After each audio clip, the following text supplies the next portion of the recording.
아무래도 이제 영상 보시는 분들이 그 주식 투자자 분들이 많으니까 약간 또 우리가 주식 얘기도 조금은 터치를 하고 지나갔으면 좋겠고 또 이은택 위원님이 계시기 때문에 주식 관련된 질문도 좀 하고 싶거든요. 그래서 기본적으로 좀 궁금한 게 그런 지금 이런 분위기가 만들어질 때 특히 이제 월스트리트에서 좀 많이 나오는 떡밥 중에 하나가 뭐냐?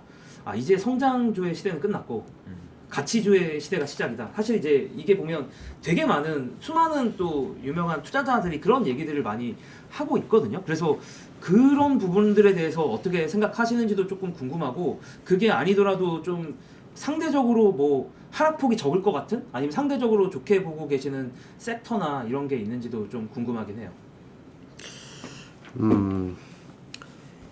일단 이게 장기적인 차원에서 이제 성장주가 끝났다 뭐 이런 얘기들이 나오는 거잖아요. 사실 단기적으로는 전 뭐 기회가 가까워오고 있다고 생각은 해요. 이제 유가를 떨어뜨리는 노력들이 아까도 말했지만 뭐 나오겠죠. 뭐 그게 8월이 될지 9월이 될지 아니면 사우디에 방문하는 바이든에 대한 기대가 전혀 없었는데 너무 또 코너에 몰리면 할 수도 있고 그러면 이제 단기적으로는 당연히 낙폭과대가 올라갈 거라고요. 성장주가. 근데 단기적으로는 스태그플레이션 시대가 되면 어떻게 되냐? 이제 스태그플레이션 시대가 되면은 성장주가 안 좋다라기보단 정확히 말하면은 지금은 이제 기술주가 성장주잖아요. 아까도 얘기했던 뭐 이익은 안 나와도 내러티브가 모두 장악을 하고 있잖아요. 그런 주식들은 좀 불리하긴 불리하죠. 불리하고 제가 이제 스터디를 해보니까 그런 주식은 불리하고 그렇다고 성장주가 안 되냐 그렇진 않아요. 왜냐하면 70년대 중반부터 이제 날렸던 펀드가 이제 마젤란 펀드, 이제 피터 린치죠. 피터 린치는 성장주 투자자였어요. 근데 성장주가 지금 생각하는 기술주가 아니죠. 아까 말한 것처럼 진짜로 어디서 그로스가 나오느냐를 찾는 거죠. 그래서 가프라고 그러죠. 그로스 앤 리저널 프라이스. 그걸 굉장히 강조했죠. 그래서 리저널 프라이스에 그로스가 나오는 거 사면은 넌 대박이 날 거야. 그래서 PEG 이런 것들도 하는 거. 그래서 막 아내한테 물어봤대잖아요. 야, 요즘 마트 가면 뭘 많이 사냐? 막 그게 이제 그로스 스탁인 거죠. 그로스가 나올 수 있는 데를 고른다는 거죠. 지금의 이제 테크주하고는 좀 차이가 있지만 그래서 테크주는 좀 어렵지만 그렇다고 성장주, 가치주 이분법적으로 무조건 보긴 힘들다. 뭐 물론 이제 가치주가 좀 더 좀 우세할 거라고 보지만 뭐 그런 세상이 좀 펼쳐질 거라고 생각을 하고요. 만약에 이제 제가 사실 이번 하반기 전망에 스태그플레이션 가능성들이 없진 않잖아요. 상당히 있죠. 장기적으로 봤을 때. 그럼 어떤 일이 펼쳐지냐 뭐 이런 거 썼는데 결론이 되게 재밌어요. 이제 상승장하고는 되게 달라요. 뭐냐면은 이 이제 스태그플레이션이 되면은 사실 횡보장에 들어갈 가능성이 굉장히 크겠죠. 장기적으로 이제 지금처럼 막 상승하는 대세 상승장 가능성도 줄어들 거라고 생각해요. 근데 횡보장 같은 경우에 또 횡보장 나름대로 또 트레이딩 방법들이 있어요. 우리가 지난 10년 동안 코스피는 박스권을 해봤잖아요. 저점에서 하고 고점에서 팔면 돼요. 이제 그게 쉬운 얘기는 아니죠. 근데 도와줄 데이터들이 있어요. 뭐냐면 경기 사이클. 경기 사이클, 횡보장 때는 경기 사이클과 주가의 그 연동성이 굉장히 강해집니다. 그래서 제가 처음 이제 이 시장에 왔던 게 2008년이었는데 선배 이제 전략가분들이 그랬어요. 야, 그 사야 될지 팔아야 될지 잘 모르겠으면은 OECD 성장지수 보고 걔가 올라가면 사라 그러고 꺾이면 팔라 그래 그랬어요. 그게 실제로 잘 맞았거든요. 근데 지금 상승장 때 그거 보는 사람이 있습니까? OECD 성장지수 모르죠 지금. 왜 그러면 상승장 때는 뭐 어차피 뭐 테슬라 뭐 10년, 20년치 이익 끌고 오잖아요. 지금 경기 사이클은 뭐가 중요해요? 내러티브가 중요하죠. 금리 이런 게 훨씬 더 중요하다고요. 근데 앞으로는 제가 볼 때는 그 경기 사이클을 읽을 수 있는 힘들도 앞으로는 중요해진다. 지금은 뭐 이런 얘기하면 좀 그렇지만 유튜브에서도 이제 제일 세게 보는 사람이 제일 잘 맞추는 사람이었잖아요. 지금까지는. 정말 막 새로운 아이디어 갖고 와서 사실 그것도 중요하다고 생각해요. 근데 앞으로는 이제 경기 사이클도 좀 읽어가면서 내러티브와 실제로 경기 사이클을 이제 좀 해석하는 능력들이 앞으로는 필요할 거라고 생각하고 또 하나 아까도 뭐 피터 린치도 얘기했고 아니면 워렌 버핏 이런 사람도 1970년대 횡보장에서 토탈 리턴이 연간 22% 이상을 거뒀던 사람이에요. 그런 사람들도 이제 재무제표 분석을 했죠. 누가 캐시플로우가 좋아주나 배당을 더 많이 주나. 왜냐면 17년 동안 그때 박스권이었거든요. 70년대 17년 동안 그럼 투자해봐야 캐피탈 게인 빵이에요. 없어요. 그래도 펀드를 열어보면 수익이 나 있어요. 그 수익이 아시겠지만 배당 수익이에요. 근데 배당 수익은 극대화해야 되잖아요. 그럼 그 주식들 찾기 위해서 분석하고 아까 피터 린치도 누가 크로스를 내릴 수 있는 거냐, 그 설비 투자 얼마나 하고 뭐 부채 비율. 근데 지금 사실 테슬라 투자할 때 누가 재무제표를 공부하고 투자합니까? 안 하죠. 내러티브가 중요하지 이게 뭐 재무제표는 뭐 거의 중요하지 않다는 거예요. 근데 이런 시대도 좀 제가 볼 땐 바뀔 수 있고요. 또 하나가 이제 그때 투자자 중에 성공했던 사람이 랄프 렌저라는 사람이 있어요. 이 사람은 이제 에이컨 펀드라고 이제 중소형주를 이끌었던 사람인데 횡보장 때는 뭐 이건 너무 길기 때문에 짧게 말씀드리면 횡보장 때는 보통 중소형주가 더 강세를 보이는 경우들이 상당히 많아요. 근데 중성주도 마찬가지야. 탐방 가야 돼요.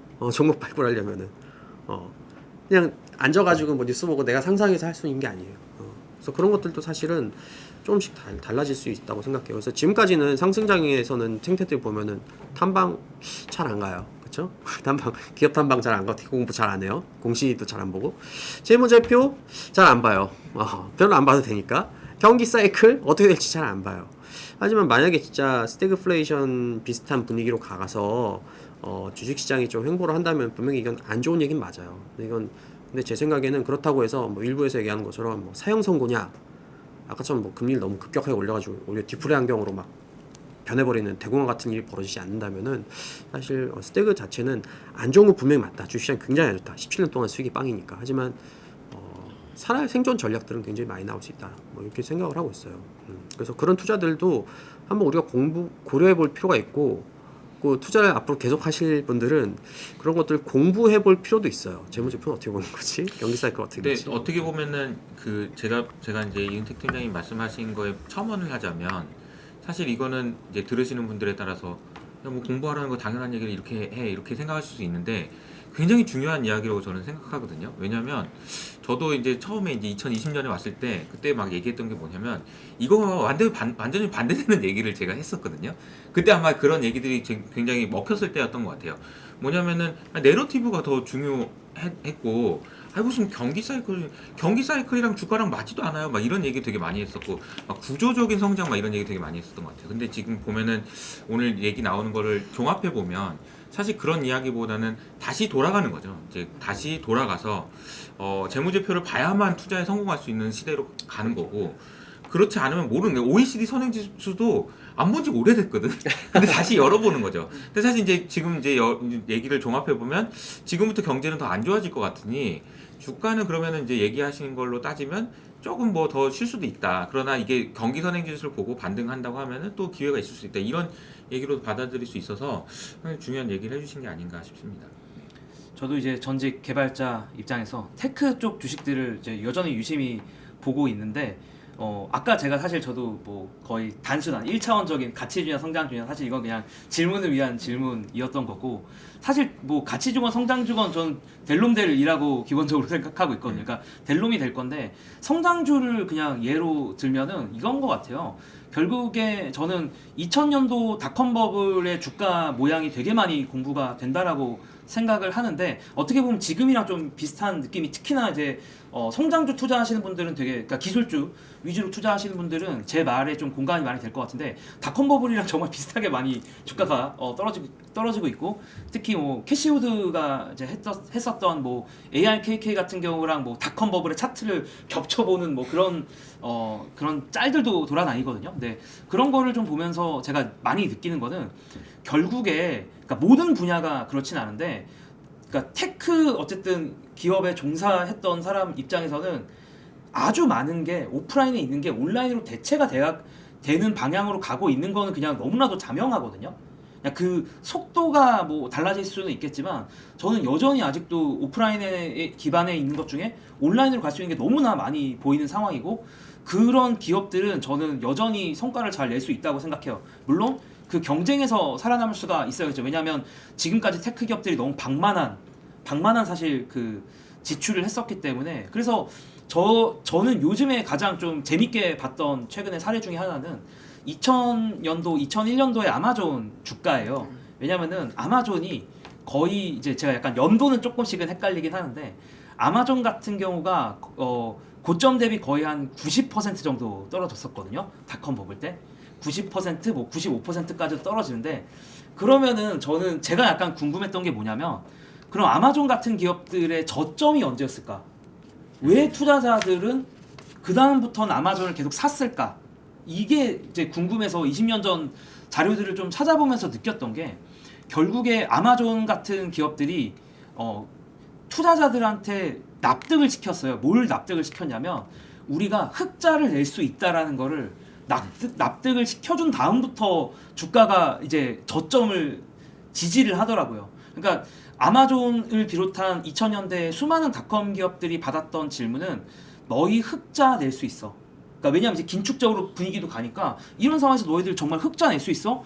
이렇게 묻고 사람들이 정말 흑자 못 내는 기업들을 정말 다 투매를 했단 말이에요. 마치 오늘날과 비슷한 상황인데 그러면은 그 다음부터 이제 제프 베조스 아마존의 창업자는 그 상황을 이제 눈치를 채고 재빨리 완전히 이제 뭐랄까 코스트를 완전 다운시키고 이제 그런 방향으로 아마존을 바꿔 나갔는데 계속 초반에는 그 턴어라운드를 성공을 못 시켰어요. 그러다가 2001년도 4분기였던 것 같은데 2001년도 4분기에 처음으로 창사 첫 분기 흑자를 내거든요, 아마존이. 근데 그 다음부터 시장의 사람들이 딱 그때가 근데 아마존 저점이에요. 그러니까 나스닥 저점보다도 그게 한 1, 2년 정도 빠른데 사람들에게 그런 턴어라운드 시킬 수 있고 우리가 흑자를 내면서도 성장을 할 수 있다는 거를 투자자들에게 납득시켜주는 순간부터는 턴어라운드를 하고 그 다음부터 이제 다시 기회였더라고요. 아마존 투자자 입장에서는.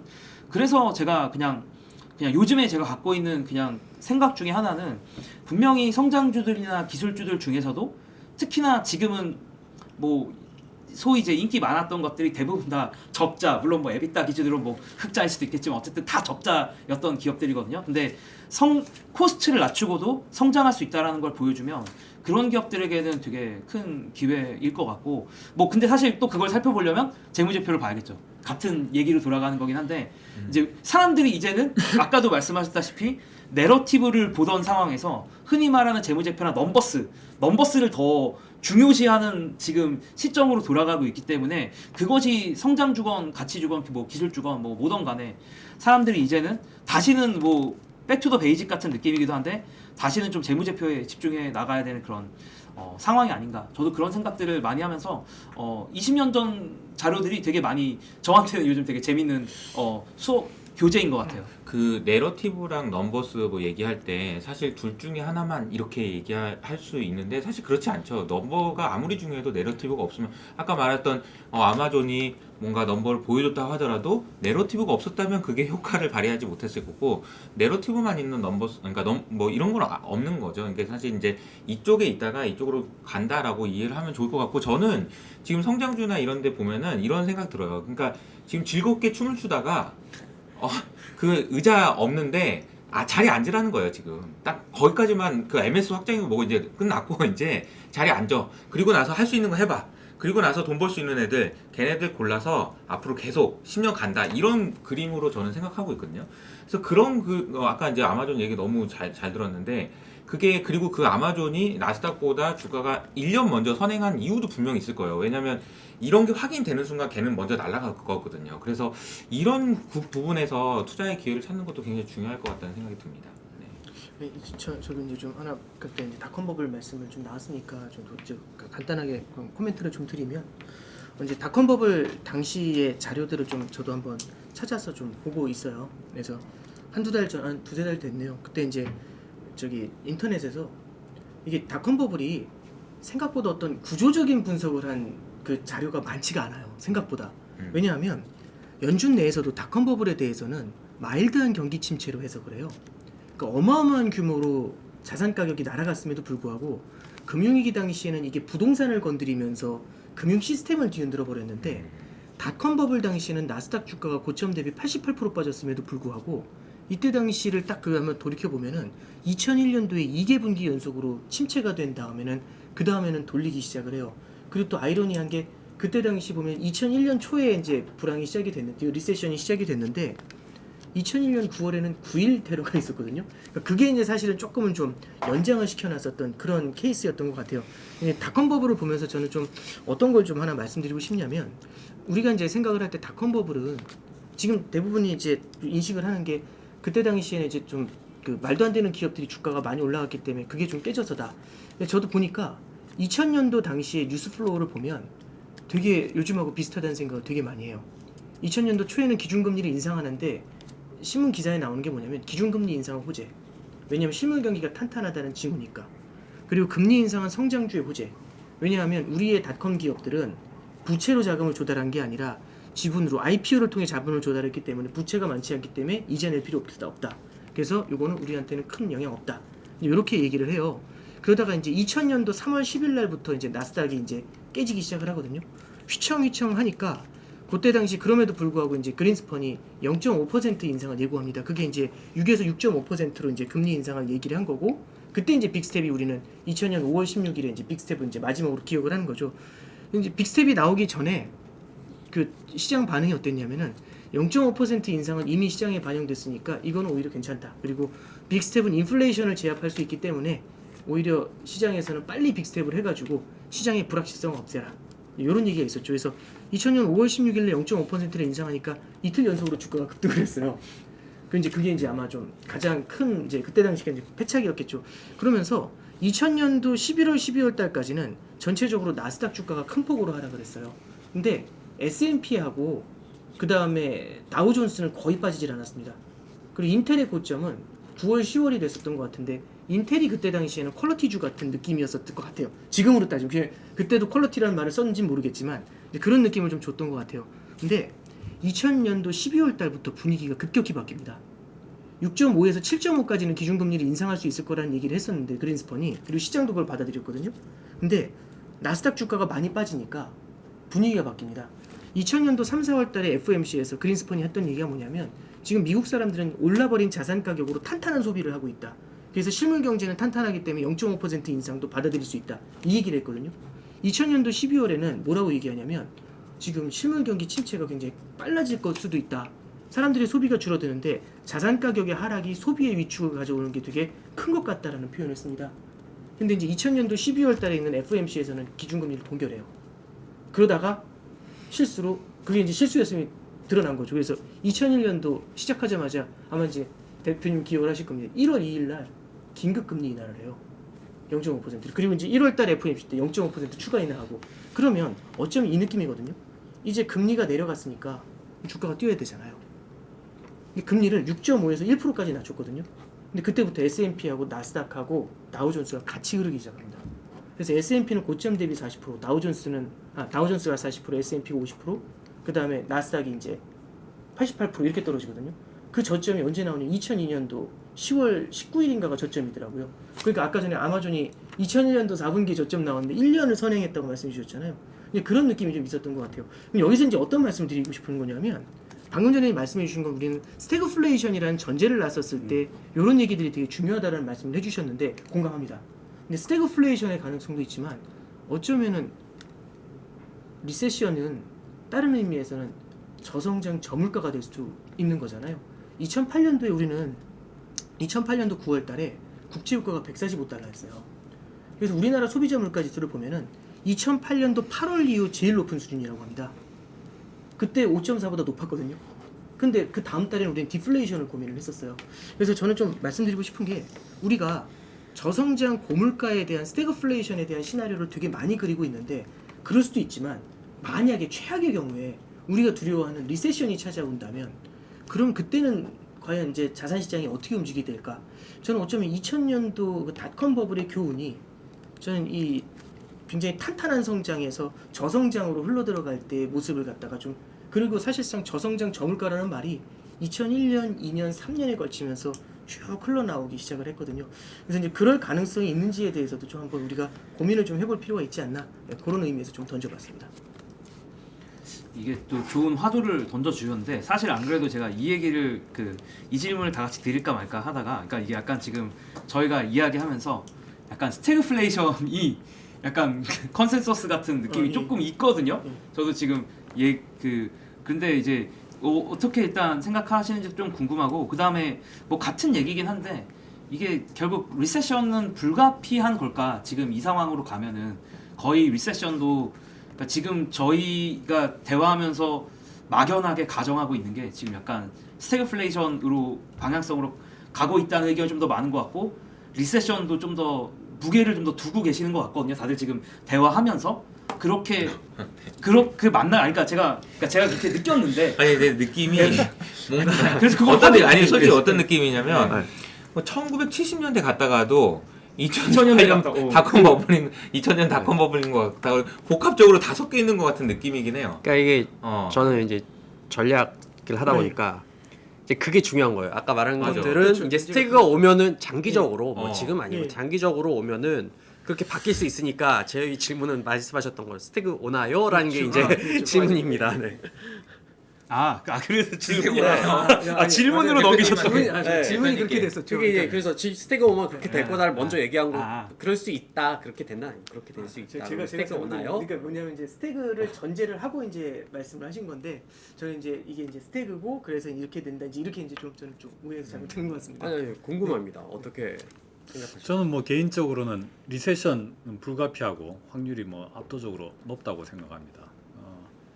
지금 여전히 이제 주식 시장이나 연준도 그렇게 얘기를 하는데 뭐 디나이얼이라고 이제 뭐 영어로 뭐 표현을 하는데 부인하고 있는 거죠. 그러니까 연준이 여전히 뭐 최근에 6월 FOMC에서는 그 목소리가 많이 줄어들었고 결국은 본심을 약간 더 드러냈다라고 볼 수 있는데 어쨌든 소프트 랜딩이 뭐 목표인 것처럼 얘기를 하고 미국 노동 시장이 워낙 강하기 때문에 워낙 좋기 때문에 이렇게 긴축해서 물가를 잡아도 리세션이 안 올 수 있다고 얘기를 하는데 그러면 모든 경제 정책은 과열로 하는 게 이끄는 게 맞죠.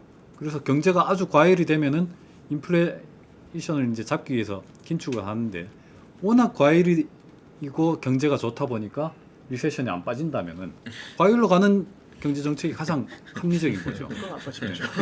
그럼 리세션이 안 빠지니까. 그럼요. 그러니까 과열이기 때문에 리세션이 안 간다는 것은 엄청난 이건 그 모순된 주장인 오히려 그러니까 겁니다. 이거 버퍼가 많기 때문이라고 이 해석을 하는 게 맞지 않을까요? 그러니까 뭐 저는 그게 궁금해요. 그러니까 그 대표님이 저 이제 방송하시는 것도 자주 들어서 이제 리세션 가능성이 되게 높다라고 보시는 것도 알고 있는데 언제냐는 거죠. 그러니까 그게 제가 생각하기에 연준이 했던 말은 이렇게 들렸던 게 그게 워낙 이게 그 탄탄해서 그러니까 쿠션이 큰 거죠. 그리고 푹 쑤셔도 안 꺼진다는 거고 언젠가는 꺼질 때까지 반대로 얘기하면 꺼질 때까지 하겠다는 얘기인 것 같기도 하고요. 결국 이제 리세션이 저는 제 생각에는 빨리 올수록 좋다고 봅니다. 말릴수록. 왜냐하면 물가가 덜 이제 뿌리를 내리니까 인플레이션이.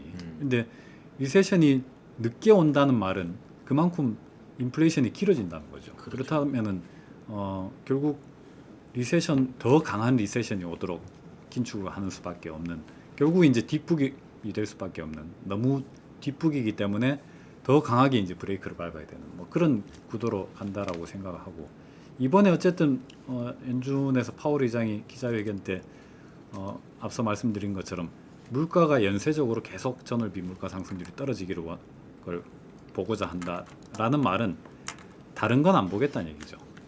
그렇다면은 물가가 떨어져야 한다는데 어쨌든 고정이 된 목표가 있고 다른 부분 성장이라든가 고용은 개방된 변수라는 겁니다. 결과적으로 운이 좋으면은 리세션이 안 빠지면서도 물가가 빨리 떨어질 수도 있고 운이 나쁘면은 고용이나 경제 성장이 굉장히 타격을 받을 수도 있는데 어쨌든 연준은 지금 물가가 전월비로 목표에 부합하는 수준으로 떨어지는 걸 지금 현재 방향을 잡아놨다 하는 게 분명한 사실이죠. 그렇기 때문에 제 생각에는 상황이 굉장히 안 좋다. 지금 리세션에 그래도 안 올 것 같다라고 부인하는 것은 좀 위험할 수 있다 하는 생각이고 물론 운이 굉장히 좋다면은 아니 그 표현이 너무 웃기긴 했던 것 같아요. 운이 좋으면은 안 빠질 수도 있다라고 했던 그 옐런이었나요 그때? 썸스 네. 마지막에 때 그렇죠. 운이 좋아야 된다. 마지막에. 근데 이제 어쨌든 스태그플레이션이라는 것은 인플레이션이 이제 1970년대 스태그플레이션은 높은 인플레이션 시대가 상당히 장기화된 결과입니다. 그러니까 인플레이션의 하나의 다른 이제 형태죠. 인플레이션이 가장 심각하게 나빠진 형태입니다. 그러니까 가격이 내가 판매할 수 있는 가격이 내 판매 가격을 얼마나 더 올릴 수 있을지 생산자가 불확실해지니까 생산을 극대화하지 못하는 그러다 보니까 이제 완전 가동이 어려워지고 뭐 그런 이제 상태가 스태그플레이션이라고 볼 수 있고 그렇기 때문에 물가의 안정, 인플레이션이 낮고 안정된 물가 이게 이제 중요하다 하는 결론을 얻은 것이죠. 근데 당시에는 왜 스태그플레이션이 발생했느냐 뭐 여러 가지 이제 이유가 있는데 연준이 그만큼 또 지식이 부족했던 것, 그다음에 무엇보다도 정치적 여론이 정치를 만드는 건 정치적 여론이죠. 여론이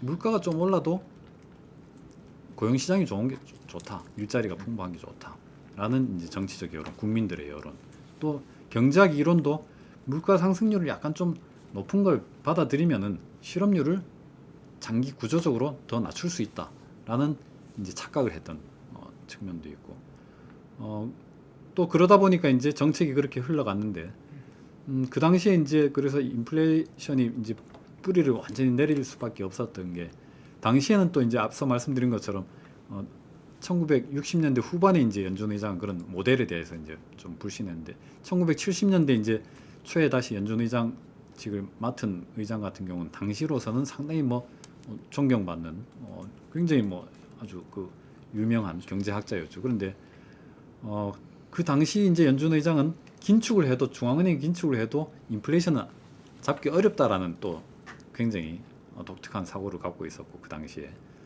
또 한 가지는 실업률이 한 4 내지 4.5% 이게 균형 실업률이라고 보고, 자연 실업률, 적정한 실업률이라고 보고, 4.5%를 넘어서는 실업률은 용인할 수 없다라고 해서, 실업률이 좀 높아진다 싶으면은 또 바로 이제 부양에 나서고 이러다 보니까 인플레이션이 좀 잡히는 듯 하다가 다시 이제 살아나고, 이런 게 이제 반복되니까 경제 주체들이 이 그 중앙은행 내지는 통화 정책 내지는 뭐 전반적인 거시 경제 정책이 실업률이 높아지는 것을 용인하지 않는구나. 뭐 그렇게 이제 기대가 바뀌어 버린 측면이 있죠. 그래서 이번에도 뭐 물론 그렇게 이제 전개될 가능성도 배제할 수 없는데, 어쨌든 스태그플레이션이 되려면은 좀 긴 시간이 이제 소요되는 뭐 상황이고, 어쨌든 그러기 위해서는 먼저 인플레이션이 뿌리를 더 내리는 과정이 필요한데, 결국 그래서 이제 정책에 대한 사람들의 기대 심리, 이게 어떻게 형성되느냐가 중요하다고 보고, 그런 70년대 이제 스태그플레이션으로 이어졌던 여러 가지 이제 요인들을 지금 보면은 좀 결여하고 있는 것 아닌가. 그렇다면은 리세션으로 스태그플레이션보다는 시나리오가 그렇게. 그러니까 저도 주가의 저점은 거기서 찾아야 된다고 생각해요. 그러니까 지금 경제에 대해서 여전히 리세션이 있냐 아니냐에 대한 얘기가 나오는 게 중요한 게 아니고, 리세션이 확정적으로 얘기가 나오는 순간 연준의 정책도 그러면 이제 그때 이제 물가 수준에 따라 달라지긴 하겠지만 그 얘기가 선결돼야 된다라는 생각이 들어서, 그걸 볼 수 있는 지표로 연준에서도 얘기했잖아요. 2년물, 3년물 역전 보지 말고 3개월하고 10년물 역전을 보면 그때 내가 인정하겠다라고 얘기했으니까, 3개월물하고 3개월물이죠. 3개월물하고 10년물이 역전될 때 그때 주식을 사면 되지 않을까. 이제 그런 생각은 좀 하고 있습니다. 근데 언제 올 걸로 보세요? 그 연준이 이제 아니 지금 진짜 당장 GDP 나오가 지난주 0%까지 내려왔거든요. 당장 이번 분기에 역성장이면은 리세션 아닌가요? 이게 그 3개월물하고 네, 10년물 기술적으로. 금리 차, 이게 이제 가장 대표적인 장단기 금리 차 지표 중에 하나고, 네. 보통 리세션이 임박했다고 사람들이 우려할 때는 이게 이제 역전됐을 때, 네. 근데 지금은 역전까지 안 됐죠. 한참 멀었죠. 맞아요. 그 이유는 뭔가 하면은, 가장 큰 이유는 3개월물이 너무 낮아서 그런 겁니다. 그 말은 뭔가 하면은 3개월물은 그야말로 연준 관할 만기입니다. 그러니까 앞으로 3개월 동안 예상되는 연준 정책 금리죠, 평균에. 그 말은 뭔가 하면 3개월물이 너무 낮다는 것은 연준 지금 금리가 너무 낮다는 거예요. 아직. 그러니까 3개월물과 10년물의 금리 차가 이렇게 큰 거는 연준이 얼마나 뒷북인지, 아직 늦었는지를 보여주는 가장 상징적인 증거가 되는 거죠. 그러네요. 그래서 결국 언제가 이제 증시의 바닥이다라고 볼 수 있느냐, 제 생각에는 그때 리세션이 실제로 왔는지 안 왔는지 그 이전에 결국 통화 정책이 더 이상 이제 그 시장을 옥죄지 않게 되는 뭐 그 시기가 되는데, 그게 이제 파월 의장이 보고 싶다고 했는 전월비 물가 상승률이 그쵸. 정말 연준의 마음을 이렇게 좀 편안하게 해줄 정도로 꺾여 내려가는, 결국 물가 지표에 모든 것이 달려 있다. 그래서 어쩌면은 에크먼이 그냥 100bp 해버려 아니면 200bp 해버려 이렇게 얘기했던 것 같아요. 왜냐면 그렇게 해버려야 투자하는 사람 입장에서 편할 수 있거든요. 한번 맞더라도 그때부터는 할 수 있으니까. 근데 지금은 기다려야 되니까 좀 답답한 것 같아요. 그러니까 매를 그냥 빨리 맞자 이거죠. 그러니까. 네, 매 네. 빨리 맞고 끝내자 이건데. 그러니까 저도 뭐 이제 그 말씀에는 전체적인 틀에서 이제 또 동의를 하는데, 근데 아까 이제 왜 닷컴 버블 당시를 말씀을 드렸냐면, 그러니까 요즘 이제 많은 분들이 말씀해 주시는 게 뭐냐면 경기 침체가 와야지 주가가 오른다. 되게 이제 역설적인 논리가 되게 많이 나오는데, 저는 이것도 이제 학습을 통해서 좀 된 것 같아요. 왜냐하면 경기 침체가 오면 연준은 금리를 낮출 거고 유동성의 공급이 늘어나기 때문에 다시 주가를 끌어올릴 수 있다. 그래서 이제 이렇게 되면 다시 그로스 틸팅 이제 이런 게 나타날 수 있다라는 그런 기대감이 되게 큰 것 같아요. 근데 제가 이제 닷컴 버블 당시에 이제 사례를 좀 보면서 말씀드렸던 이유가, 그때는 2001년도 1월 2일부터 6.5였던 금리를 1%까지 낮춰요. 1%를 낮추는 그 2년의 기간 동안 주가가 하염없이 흘러요. 그럼 그때 당시에도 2001년도 1월 2일 날 긴급 금리를 인하했을 때, 그럼 그때 당시 뉴스 플로우하고 반응은 어땠을까? 굉장히 좋았어요. 그래서 당일날 또 급등을 했거든요. 근데 이후에 또 쭉쭉 흐르는 거죠. 이게 결국에는 실물 경기의 침체라는 게, 이제 우리는 좀 그 생각을 좀 하면 될 것 같아요. 그러니까 경기 침체는 나의 친구. 이 생각이 사실은 지난 10년간의 패턴 속에서 등장해왔던 것 같은데, 만약에 저는 이런 생각을 한번 해보는 거죠. 2020년도 3월 달에 코로나 사태 같은 걸 우리가 다시 만난다면 우리는 그때처럼 할 수 있을까? 이 생각을 다시 한번 해보는 겁니다. 2008년도 10월 달에 무엇 때문에 그렇게 힘들었냐면 7천억 달러 구제금융 주는 것 같고 그렇게 의회에서 난리였어요. 그리고 그때 당시에 버냉키 그때 당시 의장이 양적 완화를 한다고 했었거든요. 1조 달러 규모로 양적 완화 얘기를 하니까 결국에는 대차대조표하고 금리를 분리해버리는 건데, 요거 하는 거 갖고 막 난리가 났었어. 하이퍼 인플레이션 온다고. 큰일 난다고. 근데 그때 당시 그렇게 난리를 부렸었는데, 지금은 어떠냐면 2020년도 3월 달에는 5조 달러를 재정으로 원샷에 뿌리죠. 1년 내에. 그리고 양적 완화도 무제한으로 풀어버리잖아요. 근데 거의 이게 논스톱이었던 것 같아요. 그럼 왜 그러냐면 인플레이션이라는 거 우리 기억이 없었던 거거든요. 금융위기 이후엔. 근데 2008년도만 해도 인플레이션에 대한 경계감이 아직은 남아있었던 겁니다. 그럼 우리가 이제 다시 괴물을 한번 만났잖아요. 그럼 과연 우리가 앞으로 또 비슷한 상황이 펼쳐졌을 때 과거와 같은 그런 과감한 통화 정책을 쓸 수 있을까? 그러면 처음에는 쉽지 않겠죠. 반대가 조금은 더 있겠죠. 그때보다는 좀 약하지 않을까요? 예, 그러면 이제 우리가 생각을 할 때 과거와 동일한 패턴이 앞으로도 계속 반복될 것이다. 그러니까 침체가 찾아와라. 그때가 바닥이다. 이렇게 예단하는 게, 지금은 이제 그게 그 과거의 그 패턴이 다시 워킹을 할 수 있을까? 이제 그런 고민을 한번 좀 다시 해본다는 이게 거죠. 여기서 바로 조금 더 질문을 드려보면 예. 이런 것 같아요. 이게 그 질문을 연준한테 하기보다 먼저 그 질문에 대답해야 될 애들이 있는데 BOJ랑 ECB가 아닐까 그런 생각이 듭니다. 지금 사실 보면은 BOJ도 그 지금 이제 YCC 하면서 0.25%로 막아놨는데, 미국하고 금리 차이 너무 벌어지니까 엔화 약세되는데 얘네들 에너지 사와야 되는데 수입 물가 올라갈 거고, 근데 금리 안 올린다고 하고 있고, 이거 말이 안 되잖아요. 이것도 해야 되는 것 같고.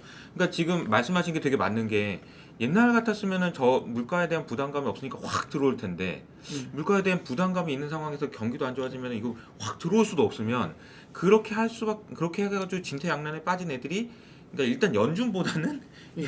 ECB랑 BOJ가 아닐까 걱정되거든요. 그것도.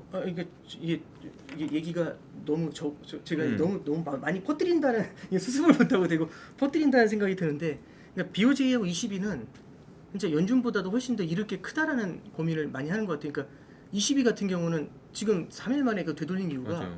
유럽 재정 위기가 되돌아오는 거죠. 그러니까 기억을 해보시면 금융위기 이후에 유럽 재정 위기는 돈 풀어서 막았고요. 그때 뭐 OMT부터 해서 난리도 아니었거든요. 그거에서 막았고, 15년도에 위안화 위기도 돈 풀어서 막았고, 18년도에 그 하이힐드 채권들 위기도 돈 풀어서 막았고, 이렇게 해서 눌러놨는데, 그게 이제 송두리째 빠져나오니까 마치 이제 스파이더맨 노웨이홈 보는 것처럼 옛날 적들이 다 올라오잖아요. 그러니까 이게 저는 요즘 보면은 옛날에 안 보던 거, 이제 뭐냐면 우리 독일하고 이탈리아 스프레드 한동안 안 보셨잖아요. 그거 다시 보게 되더라고요. 그리고 이제 저기 위안화 CNY, CNH 이거 다시 보시잖아요, 요즘 보면. 맞아요. 예. 그러니까 이게 그때 보던 것들이 이제 다 같이 올라오는 거죠. 그래서 이 ECB 같은 경우는 지금 되게 고민이 개인적으로 많을 거라고 봐요. 그리고 결국에는 양적 완화를 하면서 양적 완화가 아니다라는 식으로 참 이게 아주 역설적인 얘기를 19년도에 이제 연준이 했었던 정책이나 아니면 12년도에 이제 OMT라는 걸 아웃라이트 모니터링 이제 트랜잭션이라는 걸 한 게 있거든요. 사실 저는 뭐 보증이라고 봐야겠죠. 돈을 직접 사준다기보다 이제 그런 쪽으로 풀려고 할 것 같은데 요거는 또 조금 좀 다른 영역의 얘기가 될 것 같아요. 이게 또 굉장히 또 너무 안쪽으로 들어가는 것 같아서 요 정도에서만 저는 좀 갈무리를 하려고 합니다. 네. 저희가 사실 인플레이션 얘기를 조금 많이 하긴 했는데 그래도 이제 약간 그 생각을 준비하는 입장에서 그 생각이 들더라고요. 그러니까 어차피 오늘 인플레이션 얘기 너무 많이 할 건데 혹시 우리가 인플레이션 외에 좀 놓치고 있는 중요한 이슈나 그런 것들이 있지는 않을까 이런 생각이 좀 들긴 하거든요. 아니 인플레이션 때문에 아무것도 안 보이나요 지금? 다들 어떠세요? 코인이죠, 코인. 아 크립토. 크립토죠. 네. 예. 네, 크립토 쪽 뭐 암호화폐 관련돼서 뭐 일단 운을 좀 띄워 보자면 뭐 아시다시피 좀 많은 일들이 좀 있었습니다. 근데 제가 보기에는 이제 암호화폐에서 벌어진 일들은 약간 굳이 말하자면 지금 약간 뭐 리먼 브라더스 사태 같은 느낌으로 가고 있거든요. 그래서 가장 신뢰받았던 뭐 테라루나 같은 그런 쪽들이 일단은 뭐 붕괴를 시작을 하면서 뭐 그 외에 셀시우스 같은 뭐 기관에서도 문제가 생겼는데 사실 뭐 거기도 일종의 그냥 뭐 저축은행 같은 뭐 금융기관이거든요. 일종의 금융기관 뭐 붕괴하고 뭐 3에로스라고 뭐 거기도 문제가 생겼는데 거기는 뭐 우리 뭐 그 전통 금융으로 치면 헤지 펀드예요. 그러니까 헤지 펀드 붕괴하고 뭐 전통 금융기관 그 문제가 저축은행, 생기고 뭐. 예, 저축은행 이런 데가 문제가 생기고 또 다른 뭐 저축은행도 문제가 있을 수 있다. 지금 분위기가 또 다른 저축은행 문제 생길 수 있다. 또 다른 뭐 또 뭐 문제 생길 수 있다. 계속 그게 전염돼가는 약간 저는 2008년도 같은 분위기로 지금 크립토 쪽을 가고 있어요. 그래서 사실 저희 지난번에도 아마 한국지로서 다뤘던 것 같은데 뭐 크립토나 뭐 NFT, 메타버스 이런 얘기들 했었는데 사실 이제 그 얘기는 이제 거의 쏙 들어가고 이제 그 누구도 이야기를 하고 있진 않은 상황이 돼버리긴 했었거든요. 그래서 그런 거에 대해서 뭐 어떻게들 생각하시는지 조금 궁금하고 뭐 제가 그냥 일단 먼저 의견을 좀 드리자면 역시나 이게 원칙적으로 말씀드렸던 부분들이랑 되게 비슷한 것 같아요. 그러니까 크립토도 좀 마찬가지였던 부분들이 있는 것 같아요. 그러니까 이것도 똑같은데 기술의 발전에 대해서 다들 또 너무 긍정적이었고 물론 그들이 말하는 방향성에 대해서 제가 완전히 공감을 못하는 건 아닌데 모든 걸 이렇게 다 대체할 수 있다라고 금융 시스템 특히나 금융 시스템을 대체할 수 있다라고 이야기들을 했고 뭐 그게 전 여전히 가능성이 있다고 생각하지만 그거에 대한 좀 지나친 긍정이 좀 극에 달한 거 플러스 시장에서 너무 많은 자금들이 들어오다 보니까 또 그거에 편승해서 수많은 뭐 사기라면 사기 그 다음에 수많은 방만한 운영들이 있어서 폭발을 한 것 같고 결과적으로는 저는 뭐 최소한 몇 년은 좀 힘든 시기를 계속 진행되지 않을까. 그러니까 지금 사실 전통 금융시장보다 훨씬 더 안 좋거든요. 여러 가지로. 그래서 좀 안 좋은데 다만 여기는 너무 특이한 게 전통 금융시장보다 사이클의 이 폭이 훨씬 짧아요. 주기가. 그래서 벌써 사실 붐버스트를 크립토 같은 경우는 이미 한 뭐 두어 번 정도는 경험을 한 상태니까 뭐 어떻게 보면 이번에도 먼저 움직이는 게 크립토일 수도 있겠다. 그러니까 우리가 만약에 전체 이 증시가 전통 증시가 상승하는 사이클로 간다면 가장 먼저 움직이는 게 암호화폐가 시작일 수도 있겠다라는 생각은 드는데 어쨌든 뭐 당분간은 뭐 좋아 보이는 게 하나도 없는 게 현실적인 상황인 것 같아요. 그런 생각을 가지고 있는데 너무 암울한가? 얘기해놓고 보니까 아니 그 지난 6개월 전하고 비교했을 때 이제 인플레이션에 대한 상황도 완전히 바뀌었지만 비트코인이나 암호화폐에 대한 시각도 완전히 바뀐 것 같아요. 그때는 이제 이거 새로운 얘기를 좀 해볼까 이랬던 것 같은데 지금은 또 분위기가 많이 바뀌었죠. 아까 이제 대표님하고 시작하기 전에도 잠깐 말씀드렸지만 사실 저는 이게 이 흐름에서 그러니까 연준이 생기기 전에 미국에서 수많은 은행들이 사기를 쳤던 거랑 비슷한 느낌이 들거든요. 그러니까 그때 뭐 사내에서 은행을 만들어서 은행이 있는 거야 돈 바꿔줄게라고 해놓고 도망가 버리고 뭐 이런 게 뭐 계속 지금 나타나고 있는 게 아닌가 그런 생각도 들고 이런 것들 때문에 연준이 생겨났던 것처럼 규제 안에 지금 암호화폐 시장이 블록체인 그 세상이 들어가고 있는 과정이라는 생각이 좀 들어요. 그래서 테라루나 사태가 터지고 나서 옐런 그러니까 옐런 장관이 바로 얘기했던 게 뭐냐면 규제 필요한 거 인정하지 이제 규제 안으로 들어와라. 그리고 스테이블 코인 발행할 때 반드시 미국 채권 알지? 그거 아니면 안 된다. 이런 얘기를 하는 것 자체가 사실 어떻게 보면 미국의 제도권, 그러니까 미국이 통제하에 이 세상을 집어넣으려고 하는 그런 움직임이라고 저는 생각하고, 그게 어떻게 보면은 장기적으로 봤을 때는 달러의 패권이, 그러니까 석유 시대의 달러의 패권이 이 크립토 시대 혹은 뭐 데이터의 시대의 달러의 패권으로도 자연스럽게 연결될 수 있는 그런 흐름들이 이어지고 있다. 그래서 연준에 대해서 오늘 이제 여러 가지 말을 많이 했지만, 개인적으로는 연준의 굉장히 큰 골칫거리 중에 하나가 연초에도 뭐 스테이블 관련된 보고서에 보면 사실 그 스테이블 코인은 어마어마하게 큰 시장이거든요. 진짜 만약 정말 그 달러 패권만큼이나 어마어마한 거예요. 왜 그러냐면은 제가 잠깐만 부연 설명을 드리면 이런 겁니다. 그 1월 달에 연준에서 스테이블 코인과 관련된 보고서가 하나 나와요. 그 보고서에서 스테이블 코인에 대해서 어떤 평가를 하냐면, 향후에 이번에 지금 이제 우리가 결제 시스템이라고 하면은 우리가 벤 그러면은 우리가 그러니까 냉면 사 먹으러 갈 때 이게 긁는 거 벤 사잖아요. 그리고 인터넷으로 넘어오면서 PG사가 되거든요. 그러니까 인터넷 들고 다니면서 이제 결제하잖아요. 근데 이게 그러니까 블록체인에서도 결제가 가능한데, 그 가능하게 하기 위해서 결정적인 혁신을 제공해주는 기술이 스테이블 코인이다라고 될 수 있다라고 이제 연준의 보고서에 나와요. 그 말은 그렇게 되면 어떤 일이 벌어지냐면, 결제가 스테이블 코인, 그러니까 연준이 혹시 통제하에 있는 혹은 연준이 관리하에 있는 스테이블 코인 하에서 전 세계에 있는 사람들이 거래하게 된다, 결제하게 된다라고 하면 이건 어마어마하게 큰 시장이거든요. 근데 그 시장이 내가 아직 들어가지도 않았는데, CBDC 하지도 않았는데 쟤들끼리 뭐 만들어서 하고 있어? 엄청 꼴보기 싫었거든. 근데 이번에 어쨌든 금리를 올리는 과정에서 이런 것들이 다 정리되고 있잖아요. 이게 사실 보면은 연준의 혹은 미국이라는 나라의 입장에서 혹은 달러라는 그 관점에서는 상당히 유리한 그 흐름이라고 저는 생각이 들어요. 그래서 이게 나중에 이제 아까 단태님이 말씀하신 것처럼 이게 시간 많이 걸릴 것 같거든요. 이게 정리되는데, 그러니까 그 사기친 애들 다 잡으러 가야 되고 막 이럴 것 같아서 시간이 많이 걸릴 것 같으나, 방향은 그쪽으로 방향 결정돼 있지 않나. 그래서 여러분들이 한번 이제 보시는 분들도 USDT라고 하고 USDC라고 해가지고 마켓캡이라고 구글에서 한번 쳐보시면 이렇게 되다 이렇게 떨어지는 게 나오고요, 이렇게 되다 올라가는 게 나오거든요. 그러니까 그 그림에 주는 인사이트가 있다라고 저는 생각합니다.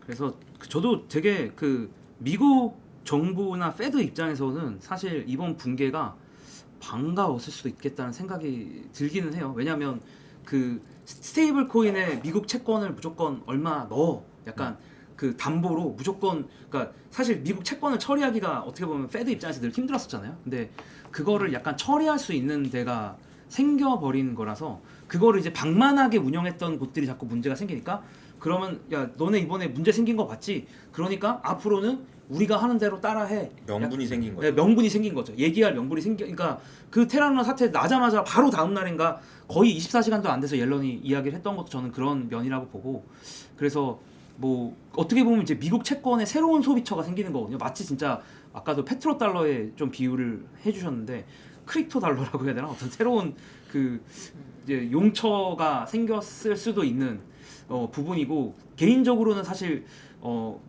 가장 흥미롭게 지켜보고 있는 부분이긴 해요. 과연 페드가 스테이블 코인에 대해서 혹은 CBDC라는 그 정부가 중앙은행이 주도하는 어떤 그 화폐를 어떤 형태로 이제 이게 끝날 것인가. 이게 어떻게 보면 저는 지금 뭐 암호화폐 씬 되게 부정적인 상황이지만 가장 어떻게 보면 주목해야 될 거고, 이게 심지어 전 세계 매크로에도 영향을 미칠 수도 있을 것 같아요. 특히나 미국 채권이랑 연관이 된다면. 그런 생각들을 좀 가지고 있고요. 그리고 사실 제가 유튜브 댓글들을 좀 보면서 질문을 많이 받으려고 했는데, 다들 댓글이 살짝 봤는데 좀 그런 것들이 있는 것 같고, 댓글을 담아내긴 살짝 애매한 것 같고요. 제 생각에는 슬슬 저희가 한 10분 정도 남았는데 또 뭐 저희가 더 할 만한 얘기들이 있을까요? 마지막으로 뭐 한 번씩 돌아가면서 이야기를 해도 좋을 것 같고, 놓쳤던 부분들이 뭔가 있을까 이런 생각이 좀 들긴 하거든요. 혹시 오늘 내가 이 얘기 준비해 왔는데 하지 못한 얘기가 있다라거나, 아니면은 제가 사실 그 댓글에 하나 이게 있었어요. 안 대표님 질문 좀 하게 해달라, 안 대표님에게 발언권을 좀 달라, 이런 얘기가 있었기 때문에. 저는 뭐 제 생각에는 지금은 희망을 가지기보다는 위험을 관리하는 게 절대적으로 여전히 중요한 시기다. 그래서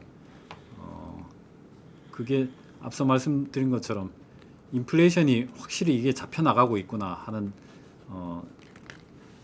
믿음을 연준 스스로가 갖지 못한다면은 결국 계속 경제를 이제 조일 수밖에 없는 거고, 그 상태에서는 주식이 반등하는 건 굉장히 어려울 거라고 봅니다.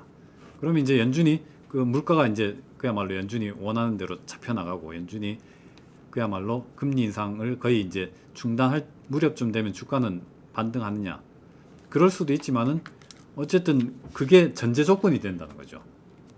그러니까 필요 조건이기 때문에 그 상황에서 무조건 주가가 반등한다 하는 것을 보장할 수는 없고, 앞서 이제 오 부장님 말씀하신 것처럼 반등의 시기는 한참 그 뒤에 올 수도 있다 하는, 그건 이제 가봐야 아는, 불가피하게. 그렇기 때문에 지금 당장은 제가 몇 번 그런 표현을 썼는데, 인플레이션 파이팅과 증시 랠리는 지금 공존할 수가 없다.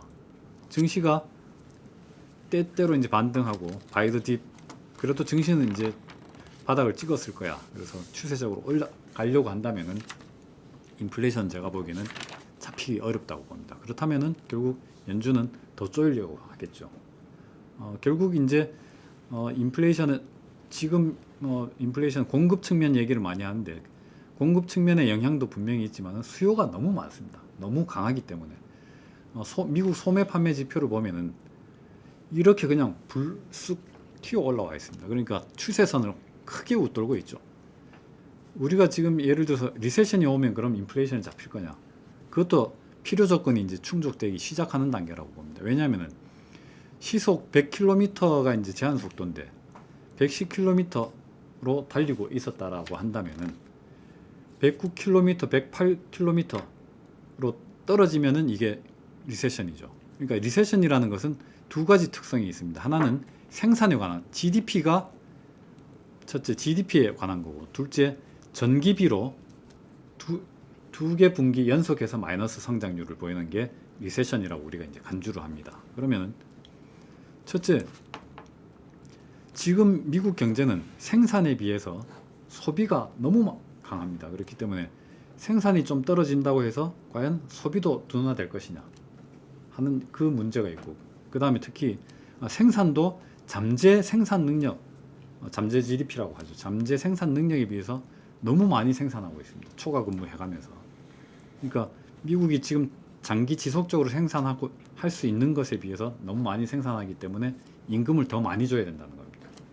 이 문제가 해결되기 위해서는 110km로 가던 차가 109, 108로 떨어진다고 해서 이게 인플레이션을 잡아주는 건 아닙니다. 100m로 떨어져야 되는 거죠. 실제로는. 그래야 기대 심리까지 이제 완전히 해소가 되는 건데, 리세션 그 자체가 인플레이션을 잡아주지는 않는다. 결국 중요한 것은 미국 경제가 균형을 되찾는 것이다. 공급 능력에 맞게 공급을 하고, 그 공급하는 것에 맞게 소비를 해야 된다는 겁니다. 그런 결국 과정이 있어야만 물가가 잡히고, 그렇게 물가가 잡혀야만 이제 결국 증시도 반등을 모색하기 시작할 수 있다고 보는데, 운도 좀 필요하다고 봅니다. 저희 뭔가 희망적인 얘기를 이제 뭐 좀 들어보고 싶은데, 뭔가 희망적인, 제가 오늘 들은 얘기 중에 희망적인 얘기가 운밖에 없는 것 같지 아닌가, 그런 자꾸 뭔가 결론이 운이 좋아한다 이런 생각 좀 뭔가 희망적인 걸 제가 이렇게 계속 그 희망적인 걸 어떤 걸 얘기하시나 제가 이렇게 막 그 생각을 하고 있거든요. 근데 별로 희망적인 게 없는 것 같고, 네. 운이 좋아. 좀 희망적인 얘기 좀 이은택 님께서 희망의 얘기를 주식 투자자분들에게 좀 해주실 수 있을까요? 아니면 희망이 없다라는 얘기인가? 저희 이렇게 무거운 책임을 주시다니. 희망적인 게 없진 않죠. 왜냐면 저는 사실은 좀 낙관론자예요. 왜냐면 투자할 때 비관론은 현금화 시키는 거 말고는 투자 아이디어가 나오는 게 없어요. 물론 뭐 숏이나 공매도 할 수도 있겠지만 이게 현실적으로 일반 사람들은 불가능하니까. 그래서 안 될 때도 항상 뭔가 그럼 되는 게 뭐 하나라도 있을 거 아니에요. 그런 것들 계속 찾는데, 그런 걸 한번 얘기해 보겠습니다. 저는 박수. 사실 제 생각에는 희망이 필요해요. 정말. 블라드 의견에 뭐 찬성하지 않는다 이런 얘기했지만 블라드 의견대로 이제 갈 것 같은 느낌이에요. 또 제 의견은 중요하지 않아요. 그분들이 어떻게 결정하시는지를 따라가셔죠. 쿨하게 인정하시는. 그렇죠. 뭐 제 의견이 뭐가 중요하겠어요. 지금. 그럼요. 블라드 의견들. 제가 반대한다고 해도 블라드가 안 들릴 누군지도 거예요. 모를 텐데. 근데 이제 그렇게 되면은 사실 내년 또 언제쯤 가면은 뭐 언제인지는 정확히 모르겠어요. 경기 저점이 뭐 내년 초일 수도 있고 리세션이 좀 깊어지면 내년 2분기나 3분기일 수도 있겠죠. 그때쯤 되면 주시장 분위기 달라질 것 같아요. 왜 그러냐면은 한번 보세요. 지금은 항상 주식시장은 경기가 꺾이는데 긴축을 하면은 이 조합이 굉장히 안 좋은 조합이에요. 아까도 말씀드렸지 경기 확장인데 긴축한다. 이거 괜찮아요. 긴축만 갖고도 주식이 하락하지 않고 경기가 꺾인다고만 해서 주식이 하락하지 않아요. 근데 이 두 가지 조합이 나쁜데 그럼 반대로 좋은 조합은 뭐겠습니까? 경기가 반대하는데 연준이 돈을 푸는 거죠. 그게 이제 재작년에 봤던 일들이고 블라드 말대로 하면 내년에 그걸 또 하겠다는 거예요. 물가가 물론 잡힌다 가죠. 잡히겠죠. 왜 경기 침체를 더 세게 해서라도 잡히겠죠. 그러면 경기 침체 중에 어쨌든 뭐 선행지수들은 바닥을 어느 순간 잡겠죠. 근데 연준은 또 완화 정책으로 돌 거예요. 경기를 살려야 되니까. 그럼 그 조합은 사실 나쁘지 않다라는 거예요. 그래서 물론 어려운 기간들이 어디까지 갈 거냐 이런 것도 분석이 필요해요. 하지만 아주 장기적으로 이게 다 모두 다 죽는 게임이냐라고 하면은 그렇지 않다라는 생각이 들고요. 두 번째는 아까 뭐 미국이 횡보장 뭐 스태그플레이션이 갈 거냐 말 거냐 그게 되게 중요한 게 아까 말한 것처럼 이게 장기 횡보장으로 들어갈 거냐 아니면 그때 이제 그럼 투자 전략이 바뀔 수도 있냐 이거를 고민하기 위해서 이제 장기 스태그플레이션이 중요하다고 생각하는데 근데 하나 또 변수가 있어요. 미국 시장이 횡보여도 우린 상승할 수도 있어요. 왜냐하면 대표적으로 IT 버블 아까 얘기했지만 IT 버블 붕괴한 거고 IT 버블 당시 고점을 2013년에 미국 증시 S&P 500이 벗겨서 올랐어요. 그럼 13년 동안 걔는 횡보장이었어요. 근데 우리는 그 중간에 뭐 엄청나게 올랐거든요. 그럼 결국에 중국이 어떻게 대응할 거냐, 위안은 어떻게 할 거냐 이런 문제들이에요. 그래서 그런 것들도 추가적으로 또 생각을 해야 돼요. 이건 또 그 다음에 내년에 어떻게 할 건지, 시진핑이 집권 3기 어떻게 할지 그런 거에 따라서 또 우리나라의 운명은 또 바뀔 수도 있어요. 그리고 또 하나 생각할 건 이제 밸류 체인을 쪼갠다 하잖아요. 그래서 미국은 미국하고 중국을 배제시키고 이런 것들 사실 나쁜 얘기죠. 안 좋은 얘기고 정치적으로 굉장히 혼란한 얘기지만 주식 입장에서 한번 생각해 볼 필요가 있어요. 뭐 지금이야 이제 경기 안 좋아지니까 뭐 밸류 체인을 새로 뭐 투자 안 하겠죠 기업들이. 근데 경기 어쨌든 내년에 반등하고 하면 투자 시작될 건데 우리가 생각할 거는 그래서 투자가 되는구나라는 것도 중요하지만 그럼 중국은 뭐 할까도 한번 생각해 봐야죠. 왜냐면 중국은 자기를 배제하겠다는데 그럼 나는 그럼 어쩔 수 없겠네요. 뭐 자멸 이렇게 안 한다고요. 그럼 자기도 밸류 체인을 만들 거라는 거죠. 그럼 그 과정 속에서 중국 투자가 나올 수밖에 없어요. 물론 중국 투자가 장기적으로 안 좋지만 중국 투자할 때는 또 엄청난 수요 폭증이 팬데믹 때는 이렇게 개인에서 나왔다면은 이쪽에서는 이제 B2B 쪽에서 나올 수도 있는 거예요. 그래서 어쨌든 힘든 구간이 좀 있긴 있을 것 같아요. 중간에 또 베어마켓 랠리도 굉장히 세게 한두 번 있겠죠. 근데 그런 과정이 이게 지나고 나면은 제가 볼 때는 설사 횡보장이라 하더라도 우리가 투자할 수 있는 기회들은 뭐 이런 식으로 한 3가지 정도 있을 수 있겠다 이런 생각을 좀 희망적인 걸 말씀해보라고 해서 한번 해봅니다. 네, 감사합니다. 제가 먼저 할까요? 네네. 저도 이제 제 이호석 아카데미 채널을 하고 있잖아요. 이제 할 말이 점점 이제 없어져가지고 시장에 대해서 이제 오늘 얘기를 들으신 분들 입장에서는 이런 생각을 하실 거예요. 그래서 뭐 해야 되냐, 뭐 사야 되냐 이렇게 들어왔다가 아무것도 하지 말란 얘기인가? 이런 얘기로 이제 그렇게 이제 받아들이실 것 같은데 저도 그래서 이제 제가 채널에서 하도 할 얘기가 없고 그래서 노래도 한번 부른 적 있습니다. 그 장기하 씨의 가만히 있으면 되는데 자꾸만 뭘 그렇게 하려고 그러냐 뭐 이런 노래가 있어요. 그래가지고 그 노래를 부른 적도 있거든요. 그래서 아마 이제 들으시는 분들에 따라서 저희 의견에 동의하시거나 동의하시지 않거나 아마 조금 더 보수적인 생각을 가지시지 않았을까 그런 생각이 좀 들고요. 그런 측면에서 보면 조금 아쉬운 거는 이 얘기를 조금 더 일찍 했더라면 이런 생각이 좀 드는 것 같습니다. 왜냐하면 이미 주가가 많이 빠져서 이 상황에서 또 어떻게 행동을 해야 되는지가 더 중요하신 분들도 많거든요. 그러니까 주가가 이미 많이 빠져서 손실이 나 있는 상황인데 이제 와서 뭐 이런 느낌도 들을 수 있어요. 이제 지금 오늘 방송을 처음 들으시는 분이라면.